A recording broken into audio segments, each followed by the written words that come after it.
Jax was already climbing shakily to his feet. "Are you okay?" she asked through gasping breaths. Yeah, I'm okay," he muttered, dazed, and the sudden burst of relief made Georgie dizzy. Until she realized Grayson was flat on the tile floor, his legs still gushing. Georgie hurried to him, her knees colliding hard with the tile as she dropped and pressed down on the wound with both hands. "I need the box from outside." Banks disappeared, returning a moment later with the small stock of supplies. "What can I do?" he asked as he knelt beside her. She grabbed his hand and replaced her own, pushing it down. "Keep pressure on it." After shrugging off her bag, she glanced back at the other soldier, a tall woman with a heart-shaped face and short black hair. "Find me a butter knife, the drawer closest to the fridge." Georgie's hands shook as she dug a roll of bandages from the crate. There wasn't much left, but she could make it work.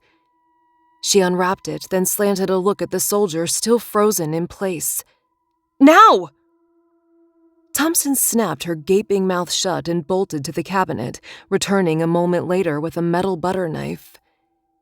Georgie took it and pulled in a steadying breath. She could do this. It was one of the first things Grayson had taught her. After wrapping the bandage once around his leg, Georgie set the knife over top and tied the bandage around it, creating a makeshift tourniquet.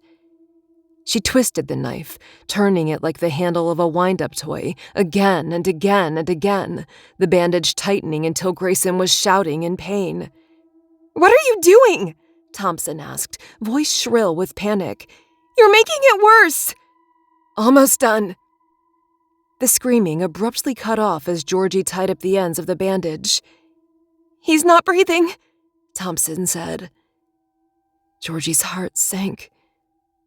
Thompson was right. The heavy rise and fall of Grayson's chest had stopped. What now?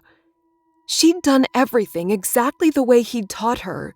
It was supposed to work. Why didn't it work? Do something.